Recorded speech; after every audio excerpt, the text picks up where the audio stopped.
시청자 여러분, 황교안 한국당 대표가 20일 오후 3시부터 지소미아 파기와 패스트트랙법 철회를 요구하면서 무기한 단식 농성을 벌이고 있습니다. 황 대표의 단식 농성에 대해 당 내에서는 뜬금없다는 반응과 사직생의 각오로 승부수를 던졌다는 엇갈린 평가가 나오고 있는데요.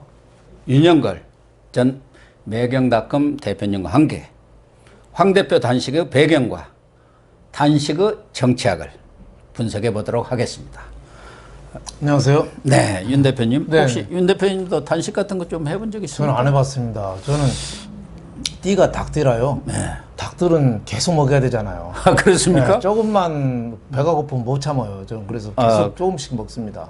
네. 저는 한 일주일 정도 네. 우리 기독교 쪽에서는 금식이라고 합니다. 네, 네, 그렇죠. 전에 제가 해직된 적이 있어가지고 그 이후에 이렇게 금식을 하면서 기도를 좀 해본 적이 있습니다. 왜 내가 해직이 됐고 앞으로 어떻게 해야 할지 그런 것에 대해서 한 일주일 정도 금식을 하면서 이렇게 깊이 생각한 적이 있었는데요. 정신은 어쨌든 맑아지긴 하는데 굉장히 고통스럽다고 며칠이 지나면 그런 얘기 들었어요. 저는 한 3일쯤 이때가 좀 어렵고 또 그것이 지나가니까 또 이렇게 괜찮더라고요. 그래서 뭐 너무 오래 하는 것은 몸에 좋을 것 같지도 않고 어느 정도 뭐 한 일주일 정도 하고 이렇게 그만뒀습니다. 아무튼 뭐 황 대표께서 나름대로 뭐 큰 결심을 하고 이렇게 단식에 들어간 것 아닌가 하는 생각이 드는데 왜 단식했다고 생각하세요? 당내에서도 일부 중진들은 기자들한테 뭔 단식이야? 누가 단식했다고? 그러니까 이거 뜬금포 아니야? 뜬금포라고 그러죠. 그런 반응들도 있더라고요. 네, 뭐 갑자기 느닷없이 하게 되니까 좀 황당하기도 하고 했지만 지금 뭐 문재인 정권 들어와서 또 패스트트랙도 뭐 지금 다른 야당하고 민주당하고 손잡으면은 통과될 것 같고 선거법이나 공천가 그렇죠. 그러니까 벽을 느끼는 거 아니냐. 그래서 저렇게 극단적인 단식 생명을 건 투쟁이잖아요. 일단은 건 좀 저는 이해를 해주려고 노력은 합니다만은 좀 국민의 공감 그리고 전략 공감하고 전략 면에서는 좀 아쉬운 점이 있어요. 지금 김세현 그 의원이 그 대표하고 저 원내대표도 나가고 물갈이하고 자유한국당 새집 짓자 이렇게 해서 퇴진론까지 나왔잖아요. 그러면 거기에 대해서 좀 응답도 좀 하고 그리고 인적 쇄신을 하면서 저런 것도 좀 보여줘야 되는데 갑자기 저렇게 단식을 하니까 저거는 성동격서 아니냐. 당에서 물러나가려는 압력을 대정부 투쟁으로 돌리는 성동격서 아니냐. 좀 이런 또 좀 오해를 사는 부분이 있죠. 더구나 또 원내대표가 지금 나경원 대표가 미국가 있잖아요. 왜 떠나버렸어요? 떠나는데 혼자서 느닷없이 저렇게 한 게 좀 공감이 상당히 없다. 그래서 외면하고 모면하는 거 아니냐 이런 생각 들고 또 전략적인 면이죠. 전략하려면은 또 인적 쇄신이라든지 그 여러 가지 면을 좀 고려해서 해야 되는데 사실 지소미아는 문재인이라는 사람이 결정하는 거지만 패스트트랙은 국회에서 또 하는 거거든요. 그래서 마지막까지 국회 야당하고 좀 대화를 좀 더 하고 끌어당기는 노력을 좀 했어야 되지 않느냐 이런 생각이 들고 또 단식하면서 바로 정광훈 목사인가요? 그분 하는 데 가서 또 단상에 올라가서 또 한 말씀 했거든요. 물론 정광훈 목사도 훌륭한 분이긴 합니다만 정광훈 목사는 지금 가장 어떻게 보면 오른쪽에 있는 분이거든요. 또 목사라는 신분이 있고 그게 또 옳았는가. 지금은 오히려 자유한국당 황 대표가 중도층을 좀 끌어안기 위한 그런 제스처를 더 보여야 될 때가 아닌가. 그래서 저는 공감이라는 면, 전략이라는 면에서 조금 아쉬웠습니다. 그래서 아까도 뭐 말씀을 하셨지만 이런저런 문제들을 좀 논의하자고 지난 19일 날 이제 청와대 영수회담을 제안한 것 같아요. 지난 10일에 5당 대표하고 만찬을 했습니다만 그 자리는 원래 뭐 문상을 당해서 어머니 문상을 당해서 조문원 데 대한 담례의 성격도 있었지만 어쨌든 대통령하고는 안 싸우고 야당 대표끼들끼리만 싸우다 나왔잖아요.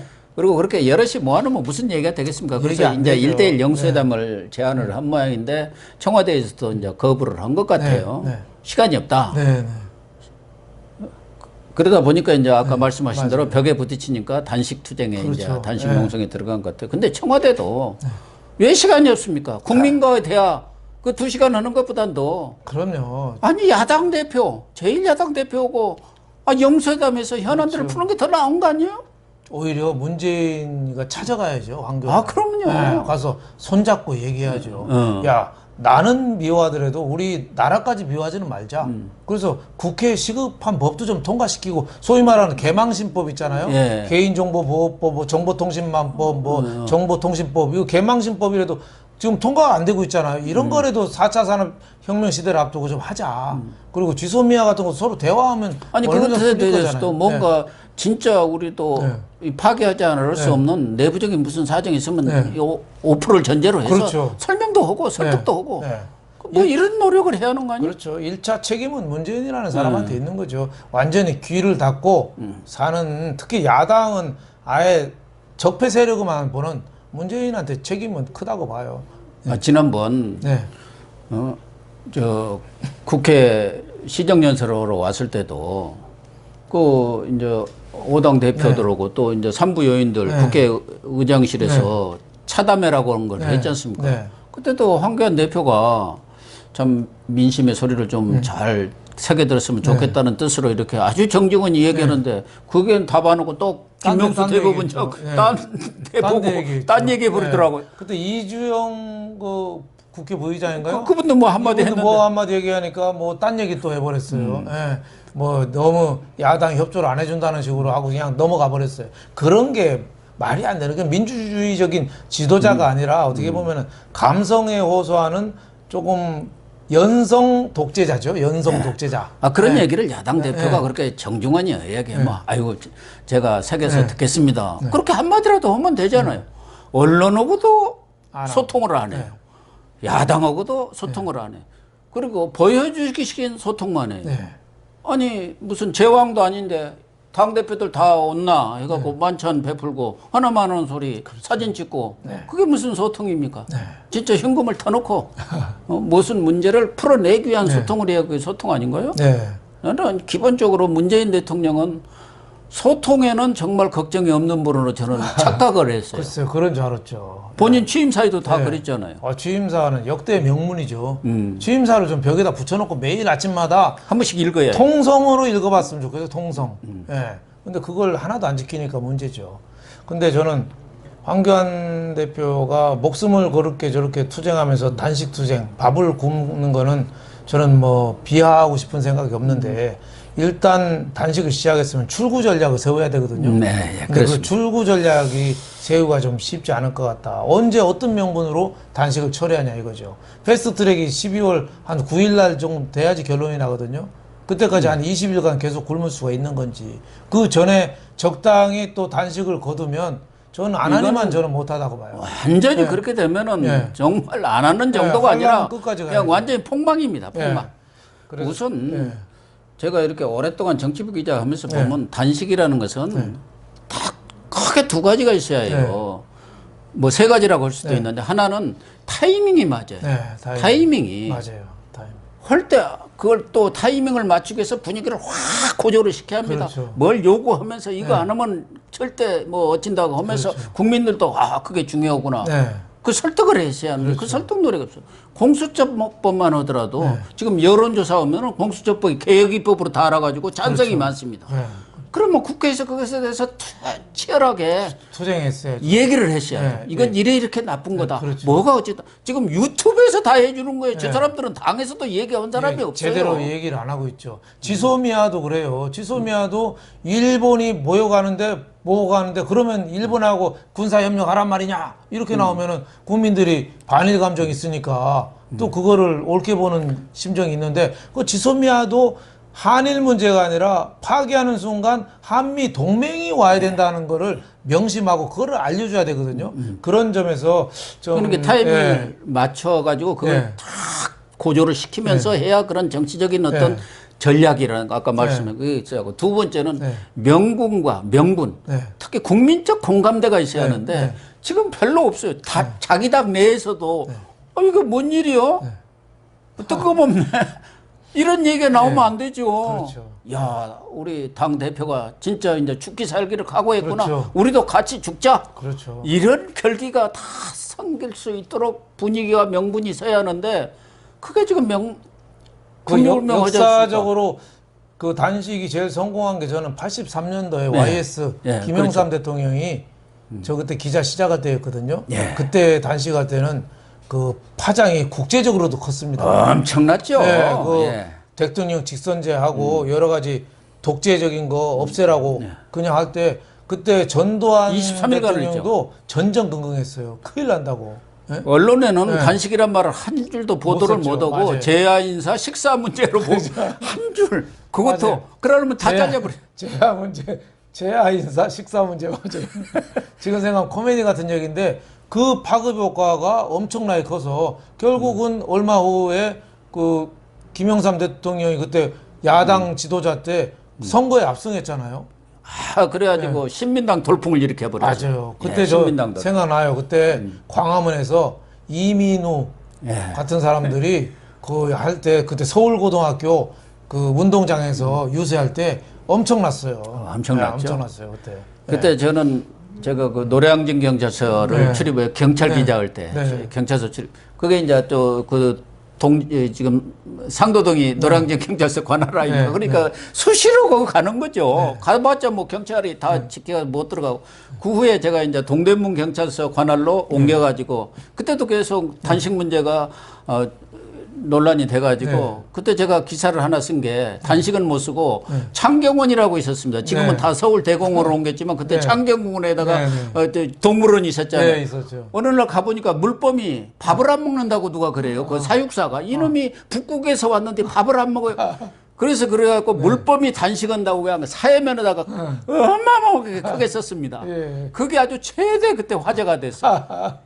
김영삼 단식은 못 쓰고 물법 단식은 이건 뭐 김영삼이 단식하고는 다르지 않습니까? 그래가지고 아주 그때 언론계 화제가 된 적이 있었는데. 재밌는 기사 쓰셨네요. 물법 단식은 그럴 정도로 국민적 공감을 얻어야 합니다.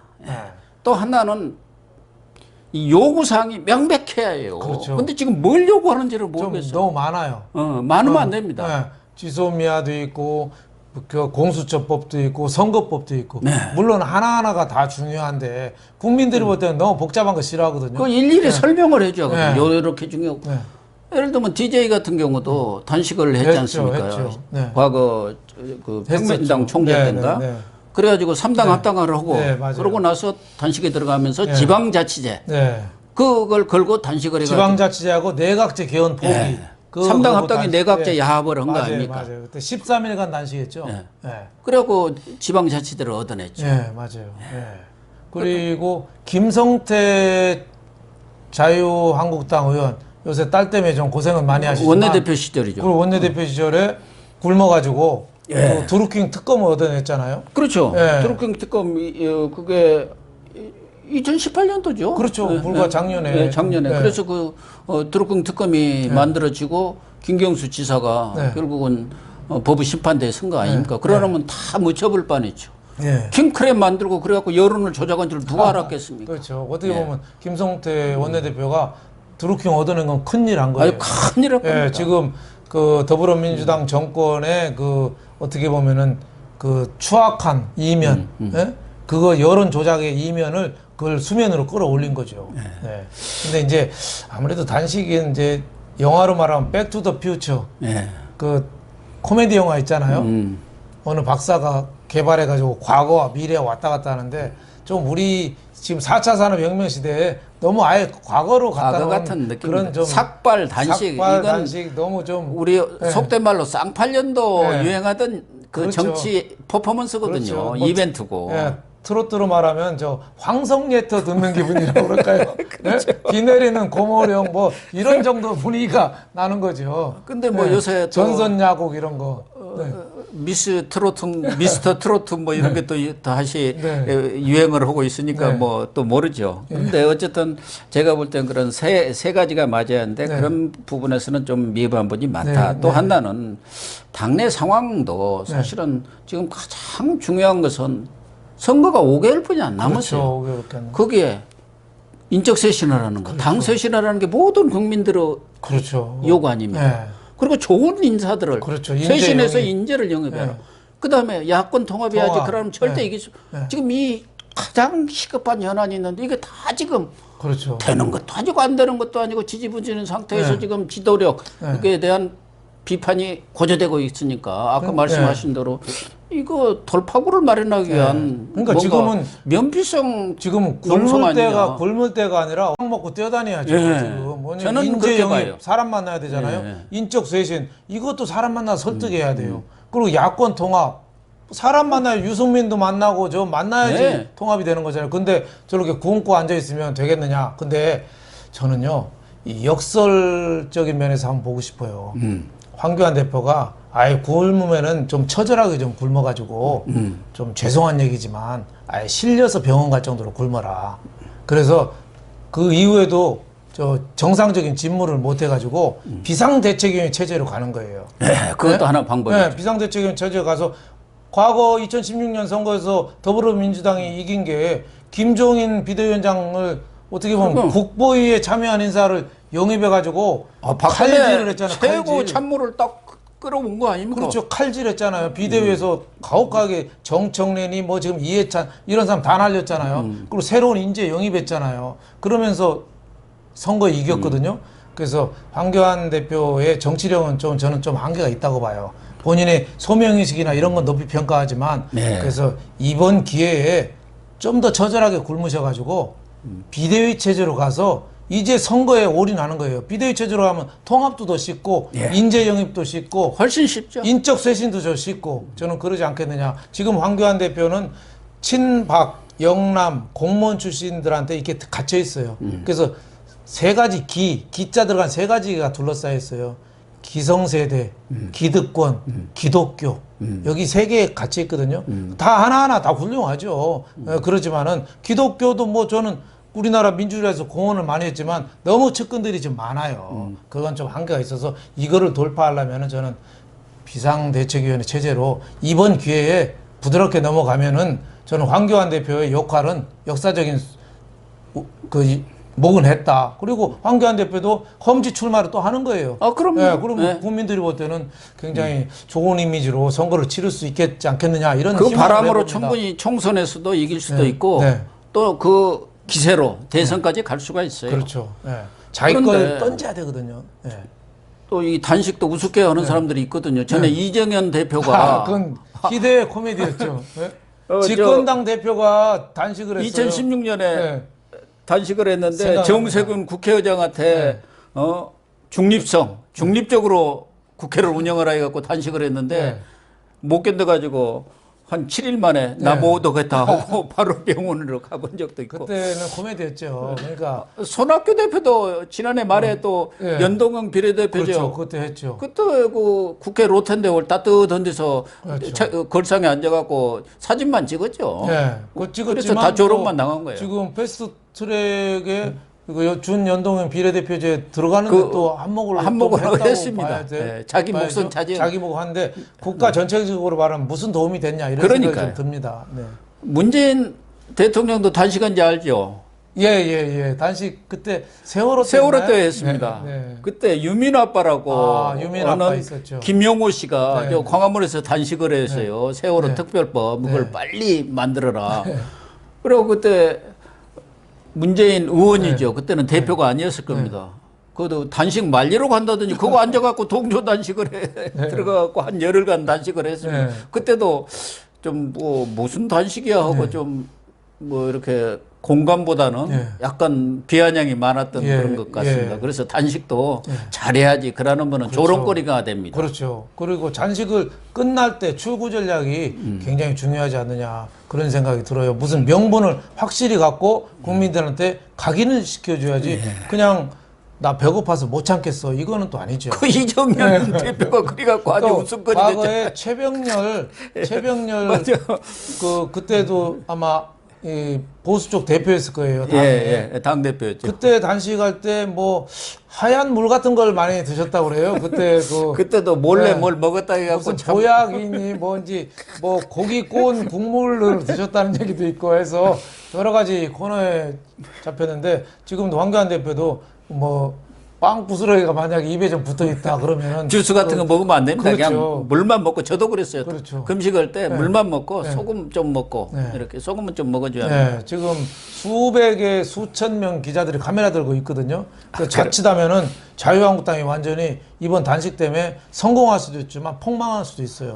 네, 단식의 선명성, 단식의 진정성을 국민한테 설명하지 못하면 자꾸 왜 평지풍파를 일으키냐 이런 비난을 받을 수가 있죠. 저는요 삼국지에 제갈량을 굉장히 훌륭한 장군이라고 그러잖아요. 네. 승상이나 뭐 하여튼 제갈량을 그러잖아요.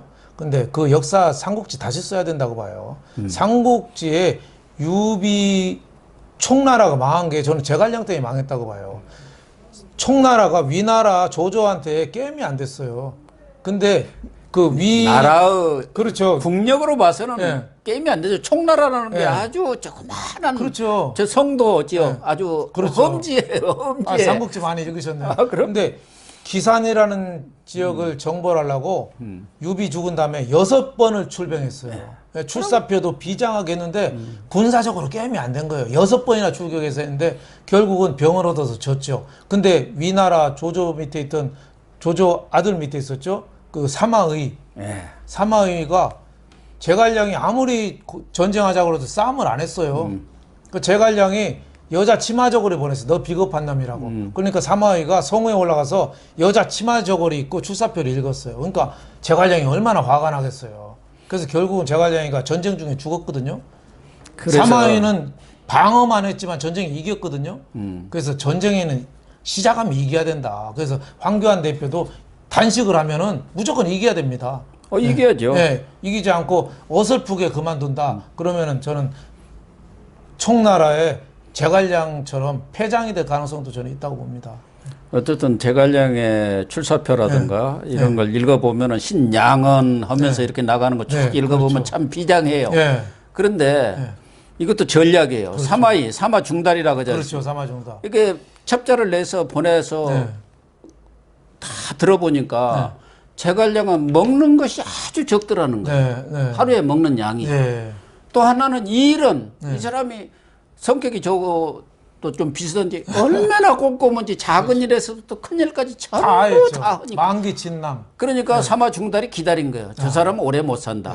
적게 먹고 과로하면. 그렇죠. 그러니까 결국 병원 들어서 죽어버린 거예요. 그렇죠. 맞아요. 그러면 일을 나눠주고 그렇죠. 큰 일만 탁 추려서 가닥만 잡아갖고 해야 하는데 그리고 자기 국력을 알고 덤벼야죠.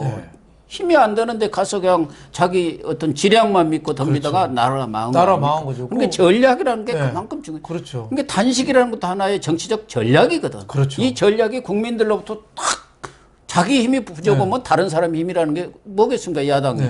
국민의 힘이 아니에요. 그렇죠.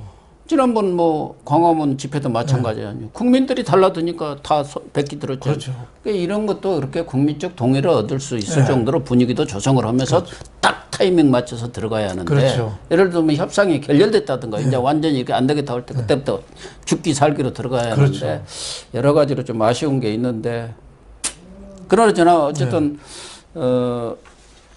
황교안 대표도 이번에 단식에 들어가면서 또 말씀을 하신 게 있어요. 국민적 공감대 형성을 위해서 뭐 죽을 각오로 싸우겠다는 얘기도 있었지만은 당 쇄신이라는 이런 지엄한 국민의 명령을 받들기 위해서 저에게 부여된 칼을 들겠다. 이 얘기는 뭐겠습니까? 그동안 당 쇄신이 중요하다. 물갈이가 필요하다. 이런 것에 대해서 부응하겠다는 뜻 아니겠습니까? 그렇죠. 그거 안 하면은 국민들의 비호감도가 자유한국당의 비호감도가 지금 60%가 넘잖아요. 62%. 김정은하고 똑같아요. 비호감도를 호감도로 바꾸려면은 제일 필요한 게 인적 쇄신이죠. 네. 과거에 탄핵에 찬성했건 반대했건 또 박근혜 정권 때 여러 가지로 하여튼 책임이 있는 사람들이 지금도 황교안 측근에 있잖아요. 예. 그럼 자기 살부터 도려내야죠. 그 옛날에 왜 문재인 조국 있을 때 그때 선거운동한테 욕참골단이라고 썼잖아요. 그렇죠. 내 살을 내주고 상대방 뼈를 끊는 거 굉장히 살벌한 말이죠. 욕참골단. 그런 각오가 있지 않으면 단식이 의미가 없다고 저는 봅니다. 오늘 아침에 어느 네. 조간신문에 며칠 전인가요? 이렇게 보도된 것을 보니까 한국당은 675 정당으로 이렇게 나와 있더라고요. 675요? 네. 60년대, 네. 60세 이상, 네. 그다음에 70년대 학번, 아하. 50년대생입니다. 50년대생. 예, 예. 그리고 675 정당이라고 이렇게 얘기를 했던데 지금 과거 민주당은 386에서 지금 586이 됐습니다만은 그리고 60세 이상이 108명인데 59명으로 반이 넘어요. 54.6%고 초선들 43명 중에 23명, 53%가 60세 이상이에요. 그럼 빨리 바꿔야죠. 이게 물론 그러니까 완전히 노쇠한 정당이고 그래서 얼마 전에 청년과의 대화에서 노땅정당이라고 그러죠. 네. 지금 총선 기획단을 출범했는데 12명 중에서 청년이 한 명도 없잖아요. 네. 여자는 아마 전희경 의원 정도 한 명 있을걸요? 네, 한 명인가 들어갔어요. 여성하고 청년에 대한 그런 좀 배려? 이것도 상당히 시급하다고 봐요. 우리나라 저 진보 좌파들은 인간의 욕망, 이기심, 이런 거에 대한 이해가 좀 부족하거든요. 자본주의 시장에 대한 이해가 바탕이 인간의 이기심이라는 욕망에 대한 이해가 좀 부족하고 지금 보수 자유한국당 같은 보수 우파들은 그 인간의 아픔, 특히 어려운 사람, 청년들, 노약자 이런 데에 대한 좀 이 따뜻한 마음, 배려심 이게 좀 약해요. 그래서 그걸 빨리 보완해야 된다고 봐요. IQ는 높은데 EQ가 낮은 거죠. 국민의 감성 지수를 빨리 좀 맞추려는 국민을 감정하고 주파수로 맞추려는 그런 노력이 좀 빨리 좀 필요하지 않느냐. 저는 이번에 황교안 단식이 진짜 밥 굶는 거로 끝나지 말고 그런 생각을 바꾸는 과거 삭발할 때 다 같이 했잖아요. 자유한국당 의원도 많이 했잖아요. 이번에 저 단식도 저는 그 공감이나 뭐 전략이나 부족한 건 많지만 이왕 당대표가 단식했으면은 다른 의원들이나 뭐 내년 총선을 준비하시는 분 여러 가지 하다못해 그 원내외 인사들이 좀 많이 좀 참여해서 단합될 힘을 좀 보여줄 필요가 있지 않느냐 저 이런 생각이 좀 듭니다. 그리고 황교안 대표가 당 쇄신에 그런 의지를 분명히 했으면 거기에 맞춰서 그 어떤 그 물갈이에 명확한 지침을 내놔야 합니다. 기준을. 누가 보더라도 공감할 수 있는.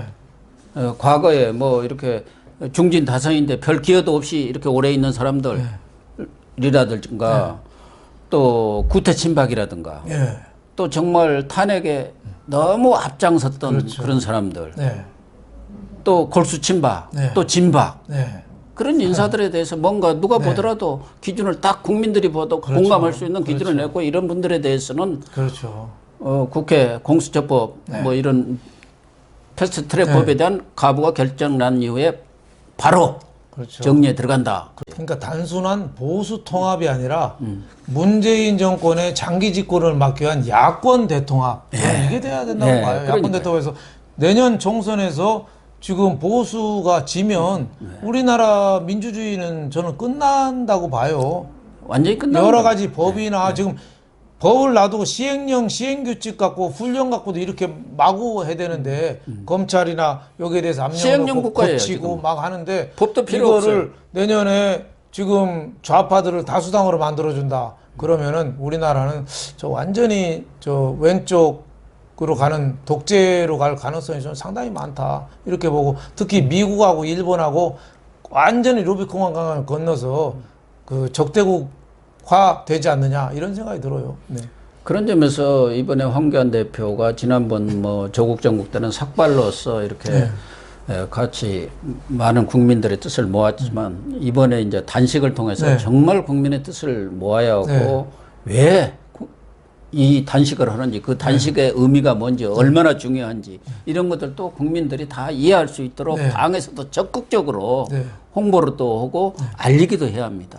그리고 동조 단식도 하면서 반드시 단식이 성공해야 하고 아까 그 물갈이도 있지만 야당 같은 경우는 아니 지금 민주당이 네. 집권당이 됐으면 네. 거기는 평가 딱 해갖고 20% 이하 확 잘라내버리지 않습니까? 그렇죠. 단식이 그냥 밥만 굶는데 떠나지 말고 인재 영입, 그 야권 대통합, 인적 쇄신을 위한 중요한 계기가 될 수 있는 네, 이게 그런 완전 전환점이 활용해야죠. 돼야 예. 네. 그때 또 단식할 때 필요한 사람 좀 만날 수도 있는 거 아니에요? 계속 예. 만나야죠. 그래서 오락에서. 나 이게 굶을 정도로 나 이게 절실하고 우리나라가 풍전등화인데 인재 영입 손잡고 우리 같이 합시다. 이 정도 굶은 사람이 피골이 상접한 얼굴로 입술이 빼짝 말라가지고 상대방 인재 대상자, 영입 대상자한테 손잡으면 설득력이 있지 않겠어요? 그럼요. 네네. 그러나 아마 대체적으로 정가에서는 지금 과연 네. 패스트트랙 관련 두 개든 그것에 어떤 성과를 낼 수가 있을까? 그에 대한 회의가 많은 게 또 정치권의 시각인 것 같아요. 그렇죠. 과거 YSDJ들은 다 얻어냈지 않습니까? 네, 그렇죠. 이제 현실적으로는 얻어내기는 좀 쉽지 않다 이런 생각도 들어요. 워낙 그러니까 야당이 걱정이에요. 그 군소 정의당이나 뭐 바른미래당 이런 데서는 준연동형 비례대표 제면은 우선 뭐 벌떡 일어선다 뭐 이렇게 생각하고 있지 않습니까? 그러니까 참 타협이 좀 어려운데 그럼에도 불구하고 자유한국당은 다른 군소 야당에 대해서도 계속 설득하는 작업을 설득해야죠. 해 나가야죠. 네. 네, 시청자 여러분, 황교안 대표가 지금 우리 윤 대표하고 여러분들한테 말씀드린 것처럼 여러 가지 현안을 끌어안으시고 지금 죽느냐 사느냐의 단식투쟁에 들어갔습니다. 뭐 여러 가지로 미흡한 점이 있는 것은 사실이지만 기왕에 단식투쟁에 들어갔기 때문에 큰 성과를 거두기를 기대를 하고요. 국민 여러분들께서도 많은 성원을 보내주시길 부탁드립니다. 오른쪽 구독 버튼 눌러주시기를 부탁드리면서 오늘 방송 마치도록 하겠습니다. 감사합니다. 감사합니다.